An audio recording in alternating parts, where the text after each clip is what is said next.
Hello everyone, welcome to the another video for today. Okay, so basically आज चाहिँ हामी तीनजना भएर चाहिँ chicken roast and chicken gravy बनाएर चाहिँ just trying to make and trying to it भने जस्तै गर्न गइरहेछौँ. सो होइन दाइ, सो हेर्दै जाउँ कस्तो बन्छ होइन. अहिले जस्तो बने पनि जे बने पनि म तपाईँहरूलाई देखाउनेवाला छु. Just stay with me on the video. अनि पहिलोचोटि हामी बनाउँदाखेरि चाहिँ I think it was good. Yeah, so good so far. It was good on that time, so let's create the same taste on the same today as well. So enjoy the video, okay? यहाँ चाहिँ अब उसले गणेशले चट्टो लाएर प्याज स्याज cutting हुँदैछ. Chicken चाहिँ अब local कुरा पाइँदैन यहाँ होइन. अब फ्रिजबाट डल्लो लिएर आएर लास्टै चिसो भएको कारणले यसलाई हल्का तातो पानीमा गरम गर्दैछौँ. यो अलिकति पग्लिएपछि चाहिँ यसलाई काटेर खाने हो. यहाँ चाहिँ कटिङ हुँदैछ हाम्रो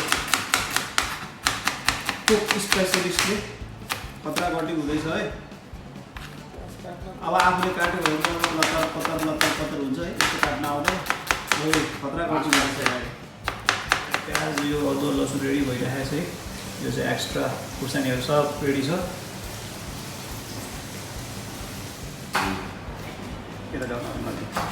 यसमा चाहिँ अब सब मसलाहरू रेडी बनाएर राखेको है. अब कस्तो हुन्छ अब मजाले भुट्ने हो. यसलाई खोलिसकेपछि यसलाई आई थिङ्क फ्रिजमा राख्नुपर्छ होइन. 5-10 मिनट किन राख्ने हो फ्रिजमा राख्ने एकैछिन जमेपछि अनि बल्ल. यसमा चाहिँ अब मैले के हालेको यार, हामीले चिकन मसला हालेको अनि एउटा त्यो केचप हो के हो भन्ने हालेछ, नुन हालेछ, अनि अर्को के हो मसला हालेको त्यो धेरै हालेको छैन है. हामी भुट्न लाग्यो है. यो मासु भुटिन् चिकन. यो चाहिँ चिकन कढीको लागि हो. चिकन कढीको लागि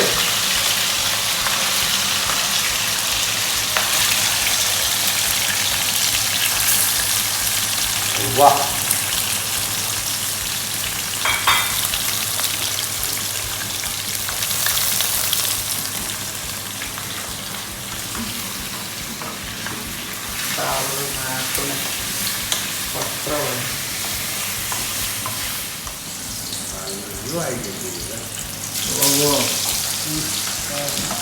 रेडी हुन्छ. त्यो ताकेको चाहिँ अब त्यसको समाउने भाँडो छैन है. अब त्यो आफ्नो भाँडो होइन, अरूको भाँडो यहाँ फालेर राखेर चाहिँ त्यही सफा गरेर युज गरे. र कुकम्यान यता छ अनि यता चाहिँ अब चिकन ग्रेभी पनि बन्दैछ सँगै. आई थिङ्क अब within 20 to 30 minutes we are ready to it.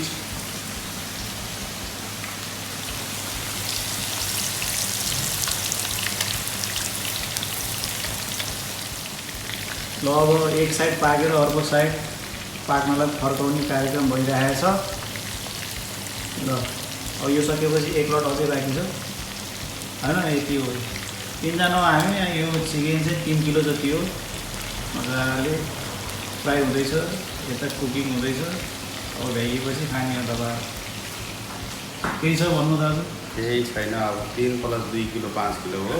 अब 3 जनाले बाँडेर खाँदाखेरि ठिकै होला. ल अब चिकन अलमोस्ट रेडी भइसक्यो है. यो चिकन ग्रेभी पुरा मसला ससला हालेर पुरा रेडी भइसकेको छ. अनि यो एक लट पाकिसक्यो होइन. एक लट पाकेर यता अर्को लट, यो एक लट पाकिसकेर अर्को लट पाक्दैछ है. यो पनि सब रेडी भइसक्यो. मसला ससला प्याज स्याज टमाटर सब हालेर रेडी भइसक्यो होइन. अब 10 मिनटमा पुरा रेडी हुन्छ. रेडी भएर then we will start to it. ल हेर्नुहोस्, चिकनसँग खाने राइस यो हो. अब यसमा हाल्ने हो.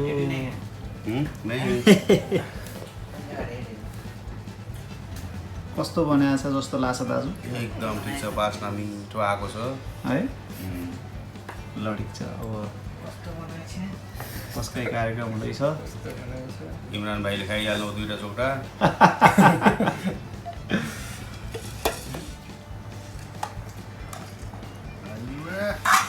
धन्यवाद. ल आज पार्टी हामी 3जनाको बर्थडेकै दिन पऱ्यो. अब मलाई ध्यान हाल ठिक्क हाल. आज बर्थडे हम तीनों का बर्थडे है. कुछ गिफ्ट शिफ्ट नहीं है, कुछ नहीं है. सच में? हाँ. बर्थडे ऐसे निकाल दिया, कोई पार्टी भी नहीं दिया. नहीं खाया आपने? ये एक पीस पर हाँ टमाटर नहीं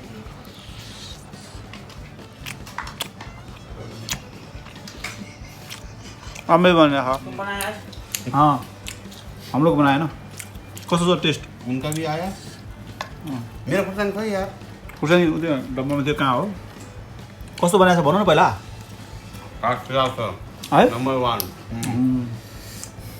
हामी गऱ्यो बनाउनु तिमी नै हो टाइम लाग्छ अनि 7 बजे मजाले सुतिन्छ के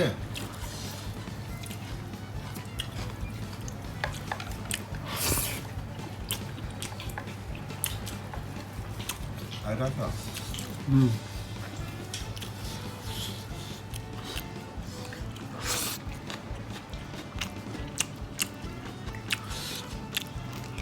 ओए